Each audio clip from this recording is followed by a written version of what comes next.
Hola, ¿te resulta difícil realizar un análisis técnico para invertir en los mercados? No te preocupes, al principio es normal. Yo hace 15 años, cuando empecé, la verdad es que también me costaba trabajo realizar un análisis técnico.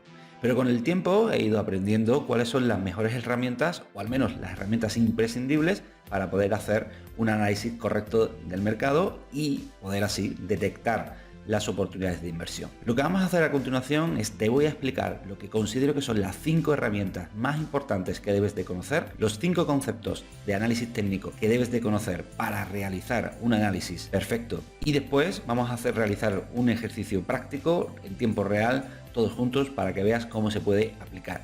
Prepárate porque vamos a desvelar cuáles son los 5 conceptos y herramientas que necesitas para hacer un análisis técnico correctamente. Lo primero que vamos a aprender, o lo primero que deberíamos de conocer, es un concepto que yo creo que es fundamental. Es uno de los más básicos, pero además uno de los que más utilidad le vamos a poder sacar. Y son los conceptos de soportes y resistencia. Pero en este caso nos vamos a concentrar en la transformación que tiene un soporte en una resistencia o una resistencia en un soporte, porque son realmente los más importantes dentro del análisis técnico. Fijaros, vamos a definir el concepto de resistencia. Una resistencia, si nos fijamos en este gráfico del SP500, el gráfico de 4 horas, una resistencia no es más que una zona de precios donde el activo que estemos analizando no puede o deja de subir, ¿vale? Es decir, fíjense como aquí el SP500 va subiendo, va subiendo, va subiendo y de repente desde esta zona no consigue subir y se produce, en este caso, una corrección. Este lugar que veis aquí se le considera una resistencia. ¿Por qué?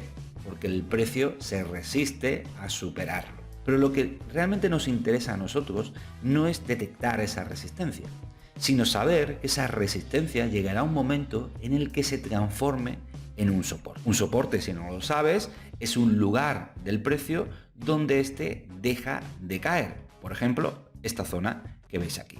Si marcamos esta caída, veis que a partir de aquí el precio deja de caer y empieza a subir. Eso se considera un nivel de soporte. Por lo tanto, una resistencia es un nivel donde el precio no puede o deja de subir, y un nivel de soporte es un nivel donde el precio deja de caer. Pero esto lo podéis encontrar en cualquier vídeo, lo podéis encontrar en cualquier manual, lo podéis encontrar en cualquier sitio. Lo realmente importante que debemos de saber, como he dicho anteriormente, es que los niveles de resistencia o los niveles de soporte se transforman con el paso del tiempo. Y ahí es donde está realmente la clave de la utilización correcta de soportes y resistencia. Si marcamos esta zona, como lo hemos hecho anteriormente, hemos dicho que aquí lo que tenemos es una resistencia.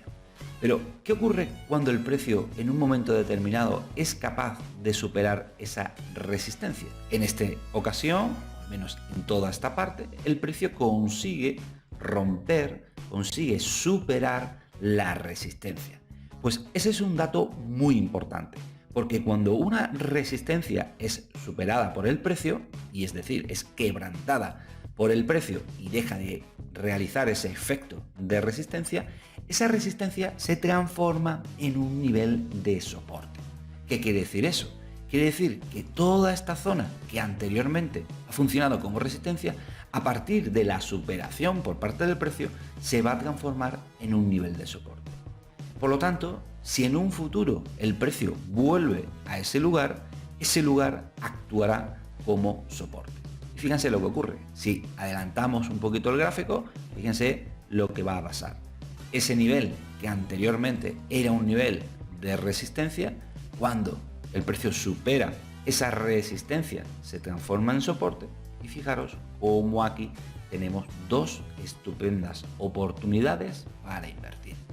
Por lo tanto, si os dais cuenta, lo que tenemos que dominar es ese cambio, esa transformación de soportes en resistencias y de resistencias en soportes, porque ese nivel tendrá una importancia mayor. Que tengamos una resistencia con un solo punto no nos interesa, pero si esa resistencia es superada, como hemos visto en este ejemplo, esa resistencia pasará a ser un nivel de soporte. Así que a partir de ahora, fíjate en los máximos que va alcanzando el precio, marca esa zona como una zona de resistencia y espera a que sea superada. Una vez que sea superada, ese mismo lugar será el futuro nivel de soporte que tú podrás aprovechar para realizar una inversión. Así que ya sabes, a partir de ahora, fíjate muy bien en los niveles, de resistencias anteriores que han sido superados, y esos niveles de resistencia superados serán zonas de inversión en el futuro. Una resistencia, cuando es superada, se transforma en un nivel de soporte. Pero realmente lo interesante, para rematar esta conclusión de que las resistencias, cuando son superadas, se transforman en soporte, lo que realmente es importante, y me alegro mucho que hayas llegado a este punto del vídeo, es que lo que a nosotros nos interesa son los niveles de soporte siempre y cuando estemos dentro de una tendencia principal alcista. Y nos interesará las resistencias para invertir cuando estemos dentro de una tendencia bajista principal. Como ya dijimos en el vídeo anterior, explicamos cómo identificar las tendencias. No solo cómo identificarlas, sino cómo debemos de tratarlas. Y en este caso, tenemos que seguir en esa línea. Ahora vamos a ver lo que es una divergencia. Una divergencia para mí es uno de los aspectos técnicos más importantes que debemos de dominar si queremos realmente conseguir ser un buen inversor de swing trading. Por eso vamos a seguir con el mismo ejemplo que anteriormente y fijaros que seguimos en el gráfico del SP500 de 4 horas. Para ello, para detectar las divergencias necesitamos dos cosas. Por un lado, evidentemente, el gráfico del activo, que es este que veis arriba, y abajo tenemos que introducir un indicador. ¿Qué indicadores son los mejores para identificar las tendencias? Bueno, a mí hay uno que me gusta principalmente, que es el MAC, el indicador del MAC. El MAC es un indicador tendencial que nos sirve para medir un poco la aceleración de la tendencia. Pero es muy bueno para detectar las divergencias. Otro que se puede utilizar puede ser el RSI o en un momento determinado también podemos utilizar el estocástico, ya el que cada uno de vosotros os guste más. A mí personalmente, para localizar divergencias, utilizo el MAC porque lo que voy buscando es una desaceleración del movimiento, como vamos a ver a continuación. Arriba tengo el activo, abajo tengo el indicador MAC en una configuración normal. Ese MAC que veis es 12-26-9, es la configuración por defecto. Si estáis utilizando MetaTrader 4 y insertáis el MAC, probablemente no lo veáis así, porque por defecto, fijaros, voy a introducir el MAC plataforma y fijaros que cuando introducimos el MAC que os va a aparecer en una configuración diferente. Bueno, es una configuración que yo considero que es bastante fea para localizar correctamente las divergencias, porque normalmente el indicador a nivel histórico, cuando se inventó, tenía una configuración, digamos, visual así.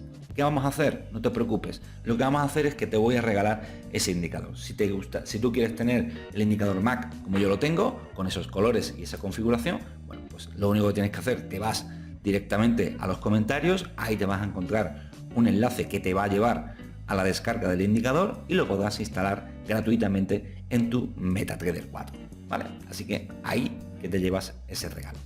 Bueno, vamos a definir lo que es una divergencia. En el precio, y aquí se va a ver muy bien, el precio en este entorno, fijaros cómo el precio cae, va cayendo. En definitiva, va haciendo nuevos mínimos. Aquí podemos ver una zona de mínimos y aquí podemos ver una zona de nuevos mínimos, ¿vale? Y los mínimos, como podéis observar, son decrecientes. Es decir, el segundo mínimo es más pequeño que el primero. ¿Qué ocurre durante ese tiempo en el indicador? Fijaros. Aquí lo que tenemos es que el indicador va acompañando el precio, perfecto, generando aquí un primer mínimo, igual que el precio. Sin embargo, fíjate que cuando el precio marca el segundo mínimo, el MAC no realiza un nuevo mínimo, sino que los mínimos del MAC van creciendo. Mientras que los mínimos del SP500 son decrecientes, los mínimos del indicador no lo son. Y eso se le llama divergencia alcista. ¿Y para qué nos sirve la divergencia alcista? Para detectar que esa caída que se está produciendo en el SP500 está a punto de acabar y que en cualquier momento podría empezar a rebotar con intensidad y con potencia. De hecho, lo que normalmente se hace es, una vez que detectas esa divergencia, dibujas la directriz que está dirigiendo la caída y en su superación, pues fijaros cómo podemos aprovechar para invertir. Lo realmente importante, y vuelvo a insistir otra vez en lo mismo, es que lo que nos interesa es, dentro de una tendencia alcista principal, localizar divergencias alcistas. Y dentro de una tendencia bajista principal, tenemos que localizar divergencias a la baja. ¿Por qué? Porque ahí es donde va a alcanzar su máximo esplendor. ¿Qué quiero decir con esto? Quiero decir con esto que si te encuentras en una tendencia alcista, una divergencia bajista, no le eches cuenta, porque esa divergencia va a fallar más que si buscamos las divergencias a favor de la tendencia. Así que no olvides, está muy bien que sepas lo que es una divergencia, pero más importante que saberlo es saber dónde localizarlo. Por eso, al final de este vídeo, vamos a hacer un ejemplo práctico para que tú aprendas a utilizarlo correctamente. Ahora lo que vamos a ver es el concepto de sobreventa. En este caso, vamos a hablar de otro aspecto técnico que necesitamos dominar y fíjate que es muy sencillo trabajar con este tipo de conceptos. La sobreventa también vamos a necesitar un indicador y en este caso lo que vamos a utilizar es el indicador RSI. Para mí, el favorito para localizar las sobreventas del mercado. Así que vamos a coger de nuevo el gráfico y en este caso le vamos a insertar el indicador del RSI. ¿En qué configuración? Muy sencillo, una configuración 14, que es la que viene por defecto. A partir de ahí colocamos el indicador y ahí lo tenemos en pantalla. ¿Qué es una sobreventa? Si os fijáis, este indicador, que en realidad se le llama oscilador porque oscila entre el mínimo de 0 y el máximo de 100, no puede salir de ahí. Por lo tanto, tenemos dos zonas que podríamos llamar zonas críticas, ¿no? Digamos que la franja que comprende entre el 70 y el 100 sería la parte más alta. Digamos que la parte que va de entre 30 y 0 sería la parte más baja.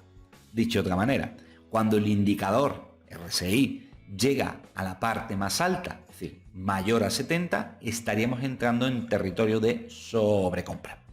Sin embargo, cuando el indicador está por debajo de 30, está en la parte más baja y eso se le considera sobreventa. Por lo tanto, como podéis ver, es súper sencillo detectar dónde y cuándo aparece la sobreventa en este gráfico del SP500. Aquí yo creo que se puede ver bastante claro, ¿no? Tenemos una primera zona en este entorno, ahí lo veis, en ese es un entorno de sobreventa. Aquí tenemos otro entorno bastante claro y un tercer entorno que tenemos aquí. Y bueno, yo creo que una imagen vale más que 1000 palabras. ¿Qué ocurre las 3 veces que el precio llega a sobreventa? Bueno, pues fijaros que esa sobreventa aparece en este entorno y después de la sobreventa el precio sube.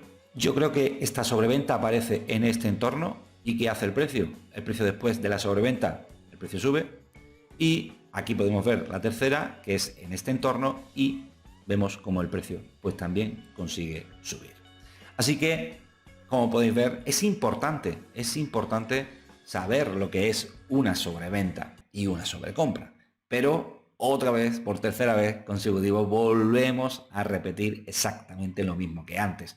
¿Qué quiero decir con esto? Señores, podemos detectar sobrecompras y sobreventas, pero realmente como operador que vais a ser, como operador bueno que te quieres convertir, ¿qué son mejores? ¿Las sobreventas o las sobrecompras? Pues depende de la tendencia principal. Si la tendencia principal es alcista, hay que buscar solo y exclusivamente las zonas de sobreventa. Si la tendencia principal es bajista, entonces tendremos que buscar los niveles de sobrecompra. Si haces esto, tendrás a tu disposición las zonas donde el precio puede generar oportunidades. ¿Qué vamos a hacer a continuación? Pues vamos a ver otra herramienta más fundamental para que puedas aplicar y puedas realizar análisis correctamente. En esta ocasión nos vamos a ir a definir y a que veas que los niveles de Fibonacci son también de máxima utilidad a la hora de analizar. Por lo tanto, volvemos de nuevo al gráfico y seguimos un poquito con el mismo ejemplo. Fijaros que desde diferentes análisis hemos podido localizar zonas de altísima calidad para poder invertir. Seguimos dentro de un ejemplo de una tendencia alcista principal. Las herramientas de Fibonacci en MetaTrader 4 vienen marcado por este icono. Fijaros, justo aquí donde veis que pone que aparecen las letras o los iconos, bueno, pues es este icono que veis aquí, es el icono que representa los retrocesos de Fibonacci. ¿Qué vamos a hacer? Bueno, o cómo se utiliza, cómo se dibuja este Fibonacci. Lo marcamos y a partir de aquí lo que tenemos que hacer dos cosas. Si yo quiero dibujar un nivel de Fibonacci, necesito un máximo y un mínimo. Es decir, un nivel de mínimos y un nivel de máximo. Por ejemplo, aquí vemos claramente que esto es una zona de mínimos y aquí podemos ver que esto es una zona de máximo. Bueno, la función del Fibonacci es localizar dónde esta corrección va a terminar. Bueno, pues entonces lo que hago es cojo la herramienta y marco desde los mínimos con el botón pulsado hasta los máximos y lo suelto. Y fijaros que me va a aparecer un nivel de 38%, un nivel del 50% y un nivel del 61%. Aquí lo tenemos marcado. Oye, Andrés, fíjate que se me ha quedado en este mínimo. Oye, pero aquí en realidad esto empieza a subir en este mínimo que vemos aquí. Vale. ¿Puedo modificar? Sí. Fijaros que aquí hay una línea discontinua. Si hacemos doble clic, podemos arrastrar, ¿ves? Podemos arrastrar ese nivel de Fibonacci donde queramos, ¿no? Y lo marcamos ya correctamente. Utilizamos este mínimo, que es el último mínimo importante, y este máximo, que es el último máximo importante dentro de esta subida que estamos viendo del SP500. Esos niveles que veis, esas líneas, corresponden a la proporción de la subida. Es decir, si yo cojo toda esta subida, ¿vale? El 50%, la mitad de esa subida es esto. Ah, ¿verdad? Si el precio cae hasta ese nivel, significa que ha caído el 50% de lo que había subido anteriormente. Si cae hasta esta línea, significa que ha corregido el 38% de la subida anterior. Y si cae hasta la última línea, significa que ha corregido o ha caído el 61% de todo. Aquí la cuestión y la clave, lo que deberías de aprender, es que en un altísimo porcentaje la corrección va a terminar entre esas tres líneas. Es decir, en realidad entre el 38% y el 61%. Esa zona, que ahora la ves bastante amplia, es la zona donde va a acabar probablemente la corrección. De hecho, fíjate cómo nunca el precio es capaz de perforar el nivel de 61. En todo este entorno, si realizamos una inversión, pues fíjate cómo podemos ganar relativamente de forma fácil. Además, no solo llega una vez, sino que después repite otra vez esa zona y vuelve a pararse ahí, generando otra oportunidad. En definitiva, los niveles de Fibonacci van a actuar también como niveles de soporte. Por lo tanto, es bastante fácil saber dónde se puede parar el precio y empezar a buscar ahí oportunidades. Vuelvo a insistir, cuando hacemos un análisis del precio, cuando estamos haciendo un análisis del gráfico, lo que tratamos de averiguar es la zona donde queremos invertir. Ya después ejecutaremos nuestra técnica, ya después ejecutaremos la entrada. Pero lo primero y más importante cuando estás analizando el activo para invertir es saber en qué zona es la que quieres hacerlo. Y por tanto, trucos como esa resistencia que se transforma en soportes nos pueden dar buenas zonas de compras. Esas divergencias dentro de las tendencias alcistas son zonas súper interesantes. Zonas de sobreventa dentro de esa tendencia alcista también son zonas fantásticas y, como hemos podido ver, los niveles de Fibonacci son clave también para localizar esos entornos. Y te preguntarás, oye Andrés, pero has dicho que vas a explicar 5 conceptos técnicos o 5 herramientas para utilizar y solo hemos visto 4. Correcto, porque la quinta es la combinación de todas estas 4 y es lo que nosotros llamamos desde Enbolsa.net como la unificación de criterios. Para explicarte qué es y en qué consiste la unificación de criterios, lo mejor que vamos a hacer es hacerlo sobre un análisis en tiempo real para que tú veas cómo utilizar las herramientas para realizar un análisis y, como consecuencia, calcular y saber dónde va a estar la próxima zona óptima de entrada en cualquier activo que tú analices. Así que nos vamos corriendo al ejemplo del análisis técnico.